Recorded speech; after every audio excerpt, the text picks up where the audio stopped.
correção dessa questão número 2, ela vai ajudar quem ainda tá com um pouquinho de dúvida, quem ficou com dúvida na questão número 1. Bom, a questão número 2 diz assim, ó, um automóvel desenvolve um movimento uniforme cuja função horária S igual a 9 mais 5t, com S em metros t em segundos. Nesse caso, podemos afirmar que a velocidade escalar da partícula é 2 pontos, e traz uma série de alternativas, tá? Bom, primeira coisa que eu acho importante é uma função horária. Isso aqui que a questão trouxe chama-se função horária. Por quê? Horária. Olha, isso aqui vai se repetir não só nesse conteúdo, vai ter várias funções horárias.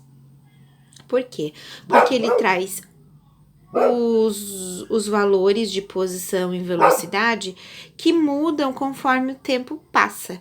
Então, por isso que é uma função horária.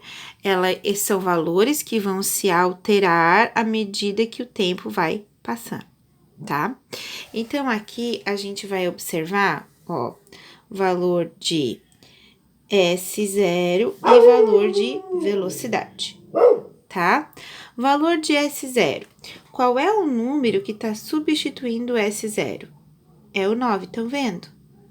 Então, é 9 metros. Velocidade, o número que está substituindo o V é o 5. 5 metros por segundo. Então, a gente tem uma posição inicial de 9, tá? E a velocidade de 5. Então, ele tá perguntando a velocidade e quer saber se o movimento é progressivo ou retrógrado. Então, a velocidade é 5 e como é uma velocidade positiva, é progressivo. Então, a alternativa certa é a letra C, certo? Bom, agora a gente vai resolver uma questão que é a questão que muita gente mesmo me procurou com dúvida. Gente, essa questão, ela traz um gráfico, é um gráfico do Enem, tá? Eu vou tentar representar esse gráfico aqui, em desenho, tá? Bom, se a gente fosse ter um gráfico que representasse, aqui ó, já fiz besteira, ó.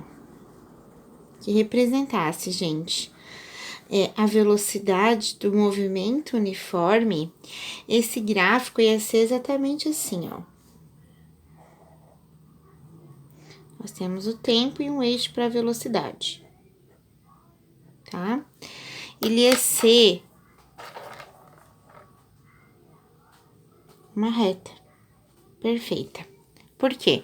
Demonstra que a velocidade, ela não muda conforme o tempo passa. É sempre o mesmo valor, tá? Por quê? Porque a principal característica do movimento uniforme é a velocidade constante, tá? Então, você tem um único valor de velocidade, eu vou chamar valor X aqui porque eu não vou dar número para ele, tá? Mas é um valor que, dependendo do tipo, do movimento que a gente tá analisando, né? Vai ser esse valor sempre, independente do tempo, então é uma reta. É isso que a gente tem que observar aqui no gráfico que eu tentei representar. Se você analisar melhor, pega a questão mesmo com que eu trouxe o gráfico original, tá? Entre os intervalos de tempo 5, que seriam 5, né? Que ali não tem número no gráfico, mas entre 4 e 6 só pode ser 5, né?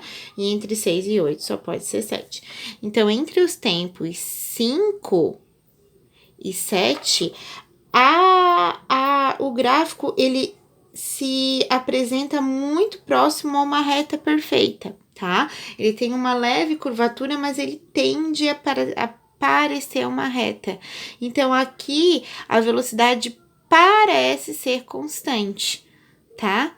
Então, nesses intervalos de tempo, a gente tem velocidade constante. Então, nesse intervalo de tempo entre 5 e 7, a gente tem um movimento uniforme, tá? Então, a resposta que vocês devem colocar é um intervalo entre 5 e 7 por apresentar velocidade constante, certo?